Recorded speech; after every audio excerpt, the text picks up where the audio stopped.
This is the cheapest portable head unit I could find on Amazon, and today I want to see if it's worth the money. Now I've created a whole entire checklist I want to go through to give a thorough and well-rounded review.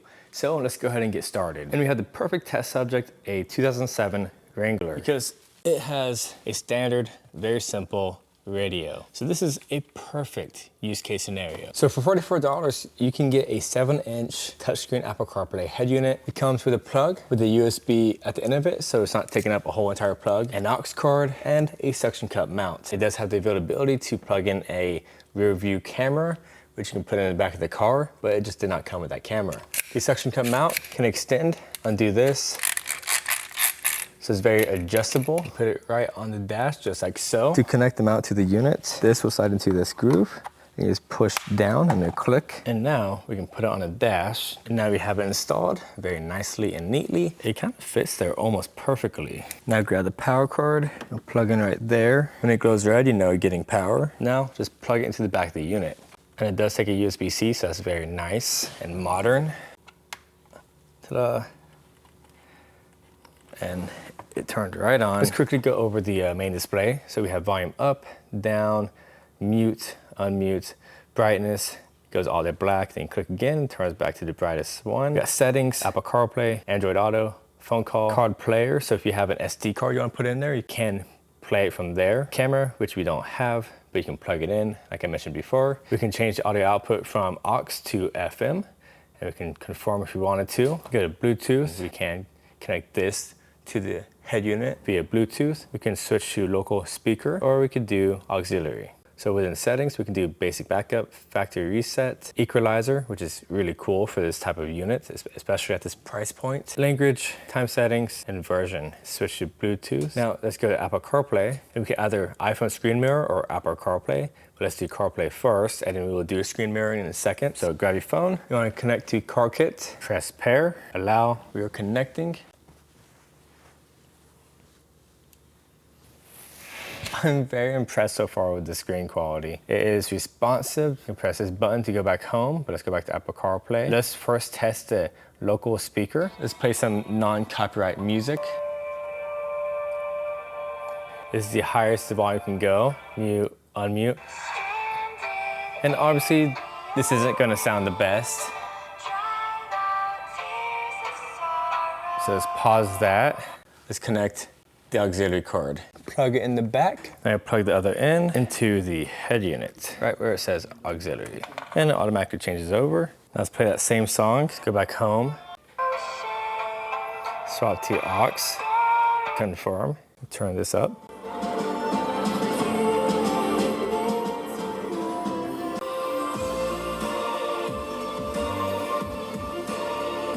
As you can hear, with the audio pause, you can hear this clicking noise. I'm not sure what exactly causes that. It's from the aux cable, obviously, and that is quite annoying, and I honestly would not be okay with that. So let's go ahead and swap to FM and see what the audio quality sounds like. So I turn FM transmission on. Now we need to find a station. 96.5 sounds good. So you can see this is pretty responsive. I'm really surprised. Hear the fuzz, no fuzz.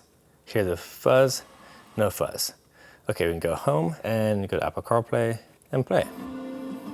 It's probably not a good station if this is affecting it by me doing this, but it's a good enough station. Yeah, but it sounds pretty decent. Not as good as the aux, but the aux was creating that clicking noise. And this radio does not have Bluetooth radio, so I cannot test the Bluetooth function. So I want to go to screen mirror. In order to go to screen mirroring, I had to forget the CarPlay kit on Bluetooth. So let's go ahead and connect to screen mirroring. And then you need to connect to the Wi-Fi of the CarPlay, which will now pop up. And it, of course, will have its password on the screen, so put in that password. It says no internet connection, but that's fine. Slide this down, press this, press car. So most of every head unit I have tested out, the screen mirroring always had an audio delay. So let's test it out if we have some audio delay here. And I do want to say one more time that the screen quality on this, I am thoroughly impressed. It might not come out perfectly on the camera because the camera is kind of funky when it tries to focus on this, but it's pretty good, especially for what, $44? I'll go on YouTube. I'm actually going to go to one of my videos. Man, honestly, I mean, this looks good, higher quality, but the colors are much brighter on here. Crazy. Okay, well, my phone isn't connecting with good service, so because I'm in the garage. Hang on. So from here to here, it connects very quick. However, the audio is not syncing up like I expected. Now I want to do a phone call. To go back to Apple Carplay, let's disconnect from here. I was trying to turn the Wi-Fi off. Go to Bluetooth, go back to car kit, connect to car kit. Now I'm going to call my wife. I'm using CarPlay, as you can see. Hi, can you hear me? How is the audio quality?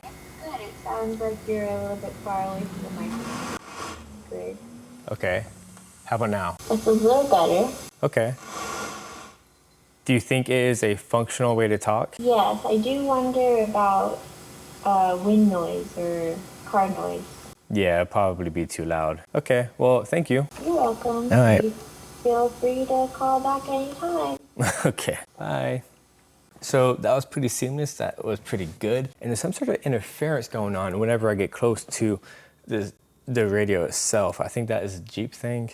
When I go to this, it's fine, but when I go to the radio on the Jeep, there's some interference. Very interesting.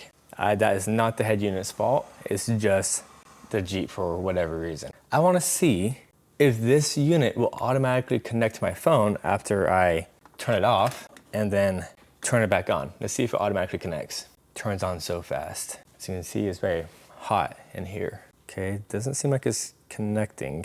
Oh, there you go. It automatically connects. That's pretty sweet. I cannot lie here. I am actually pretty dang impressed with this $40 head unit. It does everything what I'd expect a head unit to do with relatively decent audio transmission.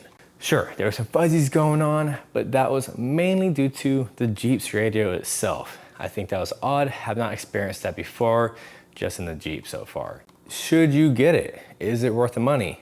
I think yes, but with a few stipulations. If you're new to portable head units and you just wanna try it out, what's $40? If you like it, you can then upgrade to a higher quality one that will also have a camera. If you're questioning it, you say, I kind of want a portable head unit, just try it out. Now, I bought 10 different head units that I will be reviewing within the next 2 to 3 weeks. And at the end of me going through each and every head unit, I will give a general consensus of which one I think is best out of these 10 head units. And they're all budget head units, ranging from I think $200 and under, so stay tuned for that. If you want to check this out, I'll have a link down below for your convenience, and that'll also help me out.